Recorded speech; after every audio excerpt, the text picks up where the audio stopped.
Hi, and welcome back to our 50th edition of Wellness Wednesdays here at Spine and Rehab Specialists. I'm Earl Hayden, one of the physical therapists here, joined by Chris McMillen. And for our 50th video, we're going to go over running again, and we have a cool announcement that we're going to make tomorrow. But before we do that, we're going to show you 4 different exercises that we really haven't covered here, more related to running, and we'll see how those go.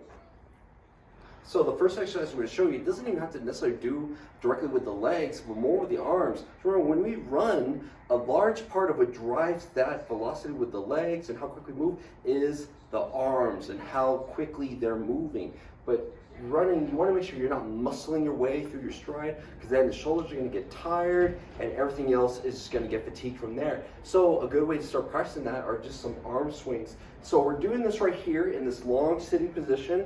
And Chris is just going to start pumping his arms back and forth. And the reason why we're using this position, one, helps us engage our core right here. So we're learning how to control all this. Now, if we start increasing the speed on this, you'll notice the more he does this, his legs are starting to move. Some of that is just his normal rotation of his body. But the other thing is, the quicker you move your arms, that's going to want to drive the legs, okay? So we can do this for time. We can do repetitions, maybe like 20 reps at a time, or maybe just put on a timer for like 30 seconds or a minute. Gradually working on slow speeds, going to really fast speeds. Main thing we're looking at is keeping the hands relaxed. You shouldn't be making a fist, just nice and relaxed. You keep them open, maybe pinch a finger or two like that. Nothing really crazy, good posture. All right. So the next exercise we're going to show you will help with, engaging upper body, but also coordinating movements of the core, and then also movements of the legs. So we're doing mountain climbers with the furniture sliders or exercise sliders. So the key with this, we're pushing hard through the chest. We're keeping those hips low, just driving those feet back and forth, keeping this nice and tight.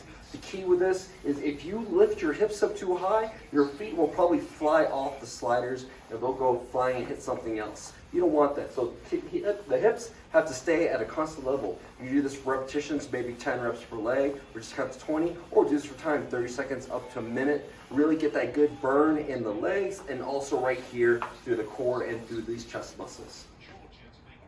All right, so next thing we want to work on is you want to make sure you're able to develop power. So you'll be able to produce force quickly with those legs. And the big part of that is being able to produce force quickly with the glutes and the hamstrings. And one of the best exercises to develop that is the kettlebell swing. So this is not a squat and an arm lift, it is a swing. So Chris is going to start by bringing that weight down, snapping those hips forward, and then at the top, pulling that weight down. Okay, and that goes between the legs. You just set up a rhythm. And this takes a while to get to really master. So if this is something you want to learn more of how to do, we could definitely show you more of that here at Spine and Rehab Specialists. But it doesn't take a lot. You can do this for time. You can do repetitions, 10, 15 reps, 3 to 5 sets, okay? Start with a lightweight, master the technique. So the next thing we're going to work on is still with this kettlebell, but we're going to do a variation of a chop. So we're working on building up that rotational stability. Again, because as we're running, we got that rotation here through the hips and also the shoulder, and this has to be able to withstand that force, okay? So Chris is here in a half kneel position, and we're going to swing this weight around. Nice and smooth, getting good rotation here through the upper back, not as much through the lower back.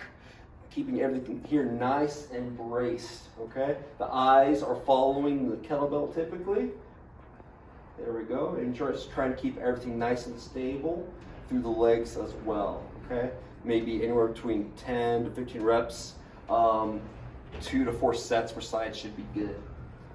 All right, and those are 4 different exercises you can use if you want to get yourself ready for running. Make sure everything is nice and strong from top to bottom, because that's what running is. It is a total body movement. So be sure to join us tomorrow again for a very cool announcement that we got brewing here at Spine and Rehab Specialists on our Thirst for Knowledge Thursdays with Harry and Anthony. And then make sure to join us every Wednesday for more exercises and more ideas on how to keep moving here at Spine and Rehab Specialists.